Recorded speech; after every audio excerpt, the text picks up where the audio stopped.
Welcome to the beach.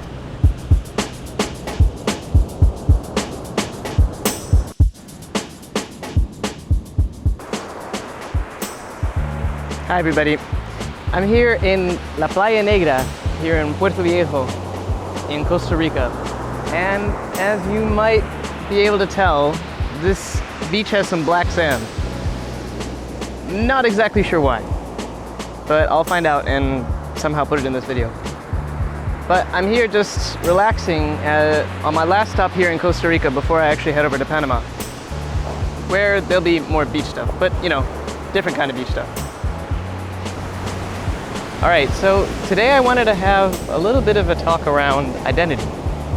I mean, everybody has one. There are many different types if you actually look at that kind of model. It's about gender, it's about sexuality, it's about nationality, religion, race, whatever. That's part of it. But really the underlying question is trying to answer, who are we? I mean, a lot of times you can't just encapsulate that in something really small. And so there's a need to put some labels around different aspects of one's identity. One of the interesting ones that I've seen here in Costa Rica is the identity of what they call themselves as Tico. In Spanish, I mean, more formally you can call them Costarricense, meaning those from Costa Ricans, basically. But the idea is that Tico identity is something a little bit different than the other countries that are nearby. For example, compared to Nicaragua, or Nicos as I call them, there's more of an influence of Spanish history from the conquistadores, the people who actually came and colonized Central America at that time. And then you look down south in Colombia and Peru, and there's a lot more of an influence of the natives over there. But what about the Costa Ricans? As Ticos, they feel like they kind of don't belong to their neighbors to the north, the Nicaraguans, nor do they feel like they belong to their neighbors to the south, the Colombians and Peruanos. Their background seemingly comes from people from the South Pacific, and those who had come across different than the people from Spain and different than the people who already lived in Colombia and Peru. And so the identity for a lot of Costa Ricans is, I don't know, a little bit more confusing. But of course, that's just one theory on the matter. I'm not an expert at all on Costa Rican history. And it's just something I heard from some of the locals around here. And kind of in the end, it doesn't really matter. Because identity goes beyond gender identity or sexual orientation or nationality or whatever else you may want to look at. A lot of times identity is so complex, you just got to figure it out on your own. And that's something that I'm trying to do right now, is in traveling, like I said before, nobody here knows me. Everywhere that I go, I'm meeting people for the very first time. And I'm just seeing, do I act any differently around them? How am I acting? Am I acting? But anyway, that's what this whole trip is partially about. In addition of checking things off my list, it's also around figuring out, who am I? And sitting here on this beach, I can't exactly figure that out. So maybe I'll just tell you a little bit more about what I did here in Puerto Viejo. I'm on my way to go see a Jaguar rehab center. I mean, they don't really have any Jaguars there, but it's a good place to see sloths that are being rehabbed and some other animals that have been injured and they need some support. To reach there, it's about a 5-kilometer or about a 3-mile bike ride. And the nice thing about Puerto Viejo is that you could just rent a bike for the whole day. So after dodging some traffic and crossing some bridges, I finally made it over to the Jaguar Rescue Center. But as soon as I got there, it started pouring. The problem is that I'm in Costa Rica for their rainy season. And that means that you're going to see a lot of rain. Or maybe hear it in the background. But that didn't stop the tour from actually happening.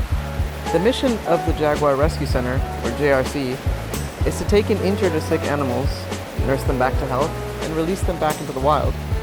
Since these are wild animals, many in the JRC are kept away from the public, or humans in general, just to minimize human exposure. Sometimes it's just not possible to introduce an animal back into the forest. Those are the animals that we got to see. She can't be released, and the reason is that because she can't have babies. She has too much testosterone on her body, and the wild monkeys can tell it. Learning about the different types of monkeys while watching them was really a treat. We even talked about why howler monkeys howl. Yeah, people think it's because of territory, but it's because they are lazy. Yeah, it's like in the morning, okay, where are you? Are you still here? Okay, let's go. It's just for that. After visiting the monkeys, we got to see one of the biggest parts of the rescue center, the area for sloths. Our guide said that they receive about 1 sloth a day because many times sloths get electrocuted by power lines while climbing or get run over by cars when they're on the ground. Many of the sloths that were at the JRC are actually orphans who thankfully will be eventually released back into the jungle. Another part of the center is dedicated to birds, like this one who was born without eyes. Or this wonderfully curious toucan. Let's just take a look at him for a couple seconds.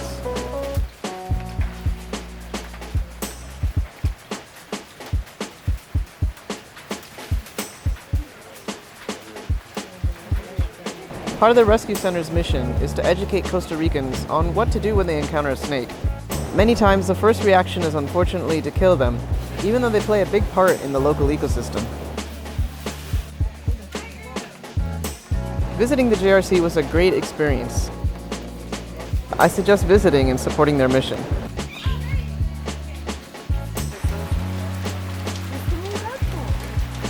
Alrighty, back to more identity talk.